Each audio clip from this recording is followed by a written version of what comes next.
Pernah kepikiran nggak sih, apa sih yang sebenarnya bikin seseorang itu jadi pemimpin yang hebat? Bukan sekedar bos ya, tapi seseorang yang benar-benar bisa menginspirasi dan membawa perubahan. Pertanyaan ini udah lama banget ada, dan di sini kita akan coba bedah bareng-bareng resep rahasianya. Nah, ini dia pertanyaan kuncinya. Banyak banget orang yang nganggap pemimpin dan manajer itu sama aja. Padahal, ngerti bedanya itu langkah pertama buat mecahin teka-teki kepemimpinan yang efektif. Oke, yuk kita pecahin misteri ini. Kita bakal mulai dari perbedaan paling dasar antara memimpin dan mengelola, terus kita lanjut lihat senjata apa sih yang mereka pakai buat mempengaruhi timnya.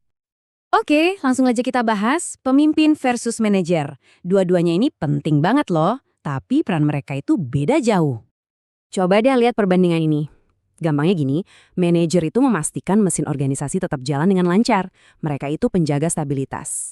Nah, di sisi lain, pemimpin itu agen perubahan. Mereka yang nentuin arah baru, ngajak orang buat percaya sama visi itu, dan terus mendorong batas-batas yang ada. Organisasi yang hebat butuh dua-duanya, manajemen yang kuat biar nggak berantakan, dan kepemimpinan yang berani buat meraih hal-hal yang lebih besar. Jadi, gimana caranya seorang pemimpin bisa mempengaruhi orang lain? Jawabannya lewat kekuatan. Tapi tunggu dulu, ini bukan soal dominasi atau kekuasaan yang negatif ya. Ini lebih ke kemampuan untuk mengubah cara orang berpikir dan bertindak. Yuk kita bedah sumber kekuatan ini dari mana aja. Pertama, ada yang namanya kekuatan posisi. Ini datangnya dari jabatan formal kamu. Misalnya, sebagai manajer, kamu otomatis punya kekuatan sah buat ngasih tugas. Kamu juga punya kekuatan paksaan, yaitu kemampuan buat ngasih konsekuensi. Intinya, kekuatan ini nempel di posisinya, bukan di orangnya. Kalau jabatannya hilang, ya kekuatannya juga ikut hilang. Nah, ini yang jauh lebih menarik. Kekuatan pribadi.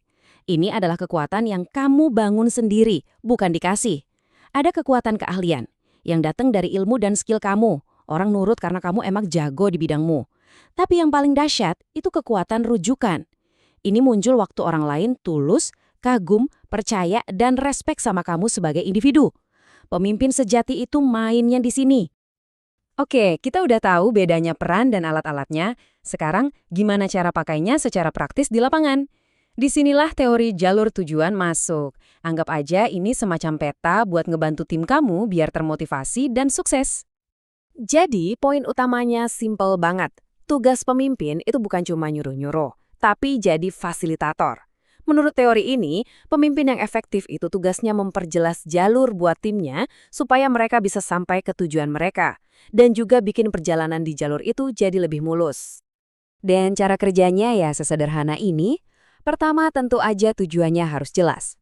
Kedua, jelasin gimana cara kesananya, langkah-langkahnya apa aja. Ketiga, kalau ada rintangan di jalan, tugas pemimpin buat nyingkirin itu. Dan terakhir, kasih dukungan terus-menerus biar mereka nggak nyerah di tengah jalan. Cukup masuk akal kan? Nah, ini bagian paling kerennya.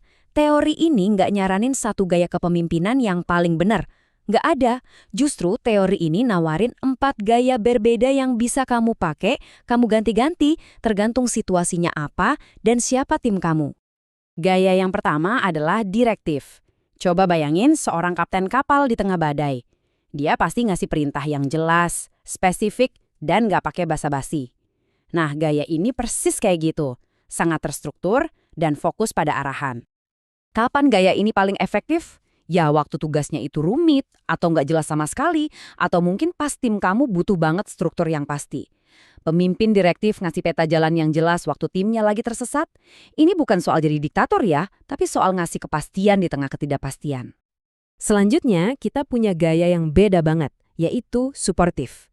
Di sini, fokusnya geser dari tugas ke manusianya. Ini semua tentang membangun hubungan, peduli, dan nunjukin perhatian ke tim. Gaya ini ampuh banget waktu kerjaannya itu monoton, berulang-ulang, atau bahkan bikin stres. Dengan jadi suportif, seorang pemimpin bisa naikin moral tim, bikin mereka merasa dihargai sebagai manusia, bukan cuma sekedar pekerja. Sentuhan manusiawi ini efeknya bisa luar biasa loh. Gaya yang ketiga adalah partisipatif. Nah, kalau di sini, pemimpin nggak ngambil semua keputusan sendirian. Sebaliknya, mereka justru ngajak tim buat ikut mikir dan ngasih masukan. Ini paling pas dipakai kalau tim kamu isinya orang-orang yang berpengalaman, mandiri, dan pengen suaranya didengar. Dengan ngelibatin mereka, kamu nggak cuma dapat ide-ide yang lebih bagus, tapi juga komitmen yang lebih kuat dari tim. Kenapa? Ya karena itu jadi keputusan kita bersama. Dan yang terakhir, ada gaya berorientasi prestasi.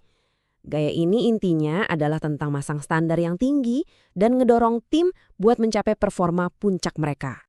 Pemimpin dengan gaya ini menetapkan tujuan yang menantang, tapi tetap realistis. Mereka nunjukin kepercayaan penuh sama kemampuan timnya. Ini sangat memotivasi karena si pemimpin seolah-olah bilang, saya tahu kamu bisa melakukan hal-hal hebat dan saya akan menantang kamu untuk membuktikannya. Oke, setelah kita bahas semuanya, jadi apa sih sebenarnya rahasia buat jadi pemimpin yang efektif itu? Jawabannya ternyata sederhana banget dan bisa dirangkum dalam satu kata kunci. Dan kata itu adalah adaptasi. Pemimpin yang hebat itu bukan yang cuma punya satu gaya andalan, bukan. Mereka itu kayak bunglon, cerdas banget memilih gaya yang tepat untuk orang yang tepat dan di waktu yang tepat. Kuncinya adalah fleksibilitas. Nah, sebagai penutup, coba deh kita sama-sama refleksi. Dari keempat gaya tadi, direktif, suportif, partisipatif, dan berorientasi prestasi, gaya mana yang paling sering kamu pakai secara alami? Dan situasi kayak apa yang paling bikin kamu bingung atau nggak nyaman? Jujur sama diri sendiri soal ini adalah langkah pertama untuk jadi pemimpin yang lebih adaptif dan pastinya jauh lebih efektif.